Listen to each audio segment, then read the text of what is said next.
Dress మార్చుకుని పడుకోమన్నాను కదా Tarak sir, ఇంకా మార్చుకోలేదా? అయ్యో, అప్పుడే నిద్రపోయారా? ఈ తాకుడు తలకెక్కితే ఇంతే. ఎక్కడ పడుకున్నారో ఎలా పడుకున్నారో కూడా తెలీదు.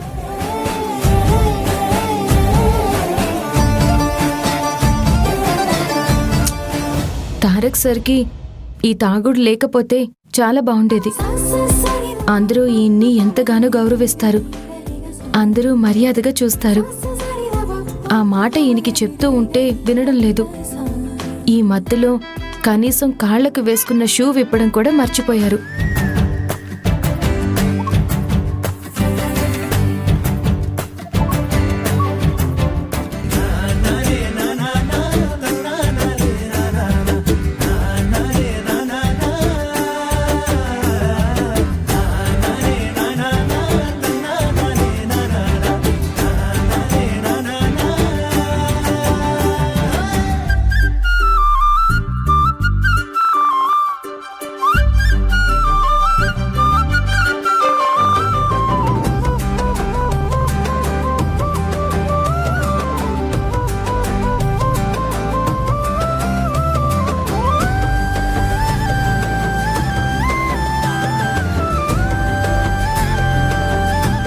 తారక్ సార్, మన పెళ్లి జరగడానికి మూలం ఏదైనా, కారణం ఎవరైనా, నేను మీకు భార్యనయ్యాను, మీరు నాకు భర్త అయ్యారు. మొదట్లో ఈ బంధం అంగీకరించడానికి కష్టంగానే అనిపించింది. అభిమానం పెంచుకోవడానికి ఏవో పరిస్థితులు అడ్డం వచ్చాయి. కానీ ఇప్పుడు మీ గురించి ఆలోచిస్తూ ఉంటే, మీ మంచితనం గుర్తొస్తూ ఉంటే, మీకు భార్యనవ్వడం నా అదృష్టమని అనిపిస్తోంది. ఒకప్పుడు మిమ్మల్ని కన్నెత్తి చూడాలని కూడా అనుకునేదాన్ని కాదు. ఇప్పుడు కన్నార్పకుండా చూడాలనిపిస్తుంది. ఒకప్పుడు మీరు తాకితే ఏదో కలవరంలా అనిపించేది. ఇప్పుడు మిమ్మల్ని తాకుతూ ఉండిపోవాలనిపిస్తుంది.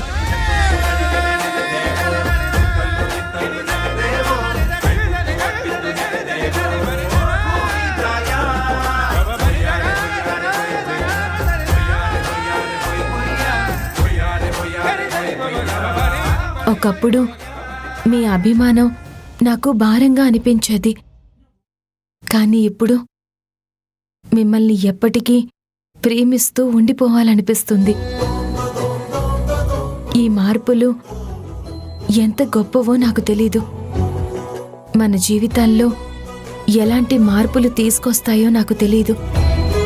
కానీ నాకు నచ్చుతున్నాయి.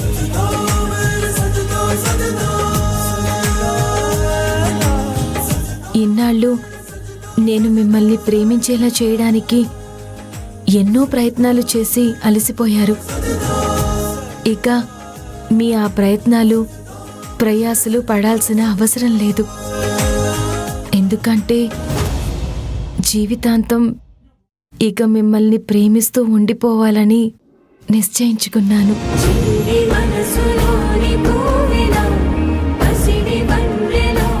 I love you Tarak sir.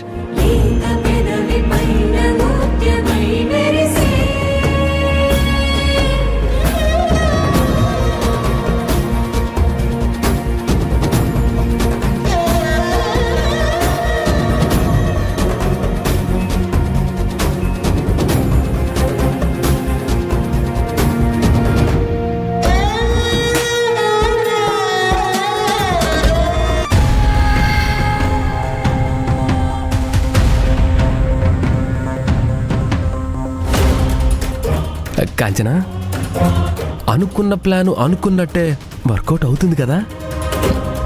ఒక్క ఇంచు కూడా పక్కకి వెళ్లకుండా వర్కౌట్ అవుతుంది.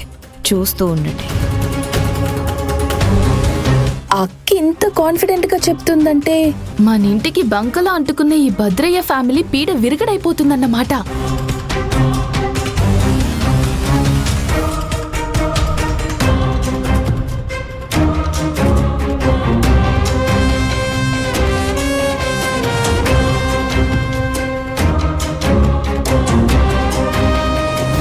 రాజానిత్య, ఆ కొత్త చీర తీసుకురమ్మంటే ఉత్త చేతులతో వచ్చారేంటి? ఆ చీర అక్కడా లేదు నాన్న. లేకపోవడం ఏంటే? పెట్టించిరే పెట్టించోటు ఉండకుండా ఎక్కడికి పోతుంది? ఏమో అమ్మమ్మ, మాకేం తెలుసు. అక్కడ మొత్తం వెతికాము, ఆ చీర మాత్రం కనిపించలేదు. చీర కనిపించకుండా పోవడం ఏంటి? అసలు రాత్రి ఎక్కడ పెట్టారో బాగా గుర్తుందా? బాగా గుర్తుందక్క.